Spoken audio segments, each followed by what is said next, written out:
I've spent the past week farting around on the Elder Scrolls Online's PTS to get a first look at all of the content that's in store for us when Necrom hits the live server. The content that I'll be showcasing today is subject to change, and a lot of it was also quite buggy, so it's not super ideal for me to give you all an in-depth explanation of new mechanics and what have you, but I can give you some light first impressions and sneak peeks of the new content. I encourage you all to download the PTS for yourselves if you can, and share your feedback with the developers. I won't be talking about the new Arcanist class today, but rather the rest of the content. There's lots to talk about, so feel free to use the timestamps in the video to navigate to the topics that interest you the most about this new chapter. Let's not waste any time and get right into it.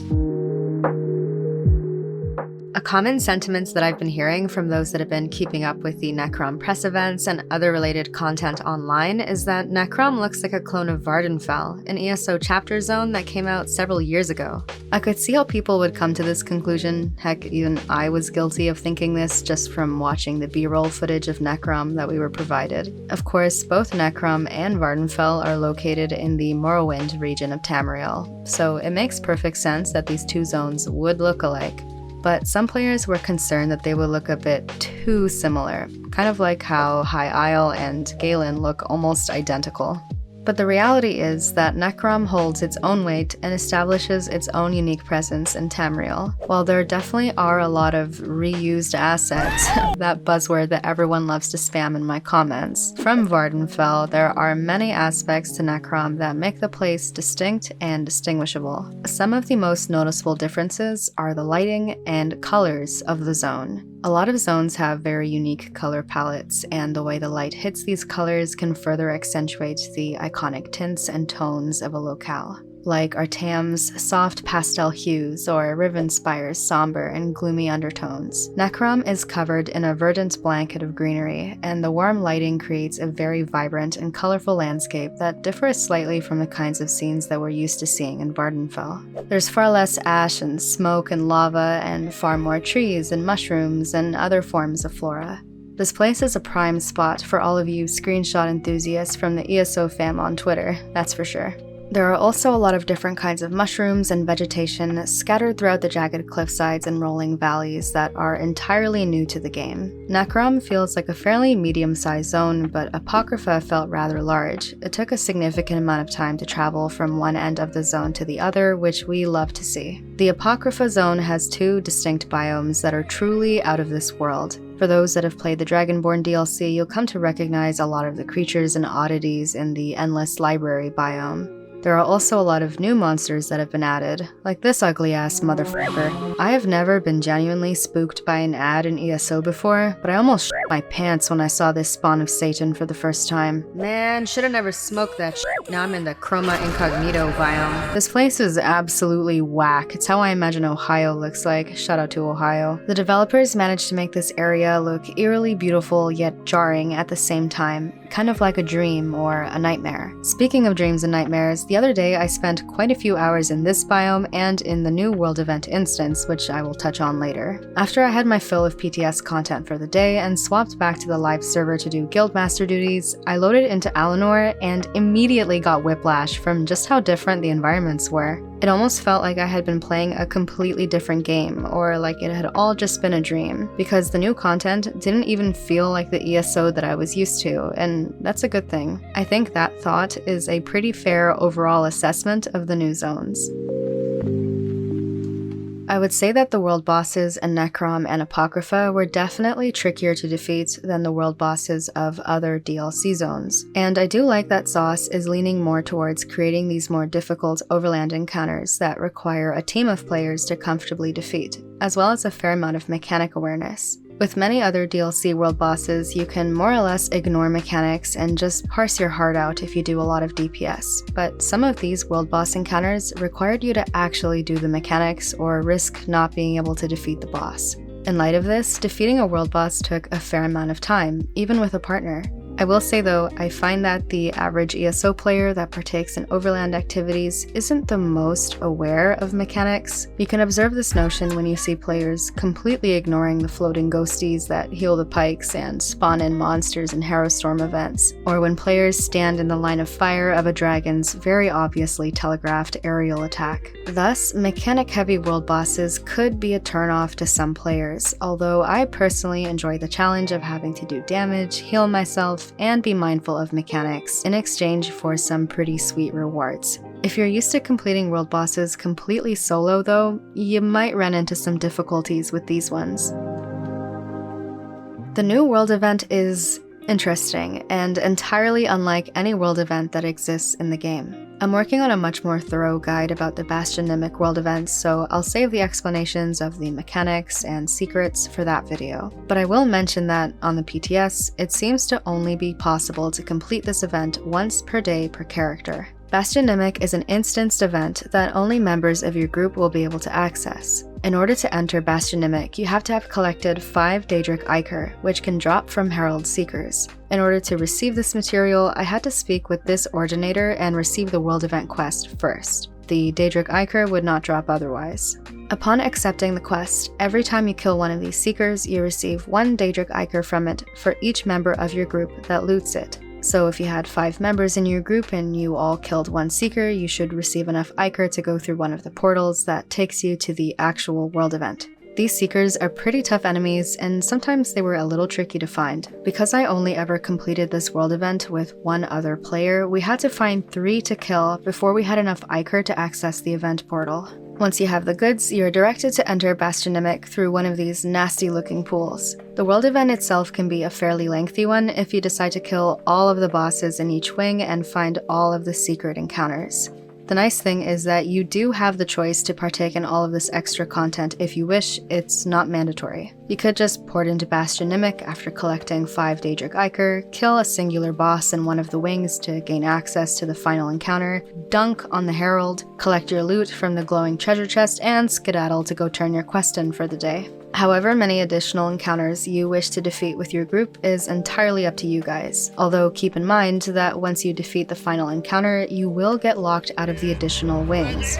If you choose to partake in these additional encounters, then you'll be able to loot more bosses and even additional glowing treasure chests if you complete secret encounters. While I mostly got absolute crap from these chests, I did watch Ninja614 pull a really nice looking new Daedric furnishing plan from one of these chests on stream that I could easily see selling for $1 million or so gold, if not more. Because you can only access this event through the daily quest, and because the daily quest is given out on a daily basis per character, it's in your best interest to maximize the amount of chests that you can open from this place per day by defeating all of the optional secret encounters. But again, you don't have to if you just want to get the quest over with and get your daily reward coffer. As of recording this video, I've been duoing this world event with either Drakkar or with Helix, and without spoiling too much, I will say that I really enjoyed the difficulty of the place. I think that if we had a team of 5, which seems to be the amount of people that this instanced event was designed for, this might be a little too easy, but with 2 people, it was the right amount of difficult. Granted, there were a lot of bugs with this place, which I'm sure made it trickier to tackle than it should have been. I really liked how the secrets consisted of little puzzles that were actually quite clever and fun to solve. That being said, I found the rewards to be very lackluster, considering how much time it takes to even make it into Bastion Nymic, and then how much more time it takes to complete the event. It's a whole process. If you couple this notion with the difficulty of the encounter, I think you could make the argument that there isn't much of a reason to continue to complete these world events on a regular basis, especially after you've received all of the achievements related to them. Yeah, the chance of a sweet furnishing plan sounds nice, but they seem fairly rare. In the 4 hours that I spent completing Bastion Nymic events, I got nothing of value from them. If I needed gear from this zone, I'd much rather farm world bosses, for example. And if I'm looking to farm gold, there are other overland events that would be much more time efficient. I like to see these events reward us with common drops that are still valuable, the way dragons commonly drop precious materials materials needed to make heroism pots, and then also rarely drop expensive furnishing plans. I think this could increase the replayability value of these encounters. These world events have received a lot of fairly negative feedback on the ESO forums, mostly pertaining to their difficulty. Understandably, they might not be for everyone, but I personally enjoyed the change of pace that Bastion Nymic events provided to group gameplay in the Overland. I just hope that they can yield some more impressive rewards to make my time spent defeating them more worthwhile. Speaking of rewards, there are a lot of neat ones to look forward to with this new chapter. Allow me to showcase some of the most outstanding ones. Most notably, we can receive this Barrel Glow Nyx Ox Steed mount upon completing the Savior of Necrom achievement, which requires you to complete an assortment of achievements throughout the zone, like completing the main questline, defeating all of the world bosses, and more. This is the first time that we've been able to earn a mount from completing Overland content. It's not a bad looking mount either, as it has a neat little glowing compartment to it. The ESO community has been wanting more earnable collectibles for a long time now, especially mounts, seeing as most of the cool ones come from the Crown store, so this is a step in the right direction for sure. Now if only we could earn a cool mount from PvPing or something. We can also collect pieces of the Shroom Tender style upon completing the individual achievements that are part of the Grand Savior of Necrom achievement. What do you guys think? The drip looks a little too goofy to me, but I mean, that hat is kinda cool, I guess. Unfortunately, Necrom will be taking after the High Isle chapter and splitting up a singular collectibles fragments between the 2 public dungeons that come with the zone, rather than having 1 collectible per public dungeon, like basically all other chapter-related public dungeons. I'm really not a fan of the direction that they're taking with public dungeon fragment collectibles, and I hope that they can reconsider their decision to only give us 1 public dungeon goodie per chapter. That being said, we will be able to receive this cute little dude upon collecting 25 fragments from 1 public dungeon and 25 from the other. I think it's kind of random that we're receiving a Valenwood themed collectible in Necrom, but it is what it is, I guess. You can get this neat little dwarven sphere upon completing a couple of achievements related to the Bastion Nymic world events. This Fate Scryer costume can be obtained by completing the Chronicle of Fate quest in Necrom, and this goofy-ass mask can be obtained by completing the Cast Off Destinies quest.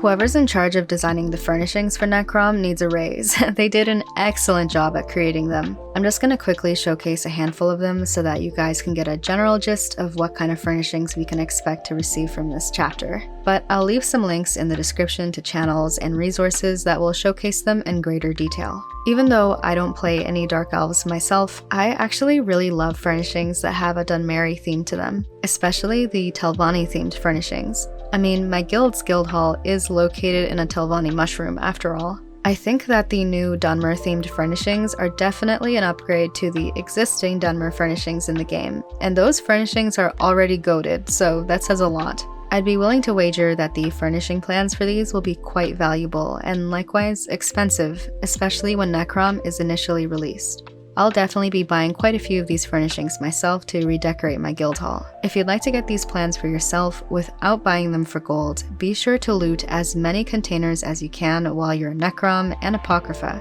Do recall that containers are items like backpacks, wardrobes, desks, dressers, urns, cabinets, and a few other lootable furnishings. So, how are we feeling about the new Necrom content so far? Personally, I have really enjoyed my time on the PTS. Besides running into some goofy bugs with world bosses and the new world event, the new encounters have been fun and challenging. The latter notion is something that I particularly enjoy as it feels more satisfying to complete Overland content in light of this. Typically, the tradable rewards that are associated with tougher content in the game tend to sell for higher prices, given how difficult it is to attain them. So I am looking forward to selling any kinds of motifs or furnishing plans that come from completing World Boss and World Event dailies here. I like how different the new zones look from the rest of the zones in the game, particularly the 2 biomes in Apocrypha. I also appreciate that the developers have evidently listened to a lot of player feedback and finally given us an earnable mount from completing Overland content. Here's to hoping that we can continue to see more notable earnable rewards, like mounts, from participating in other facets of the game. I'm also more excited for those new Telvanni furnishings than I'd care to admit.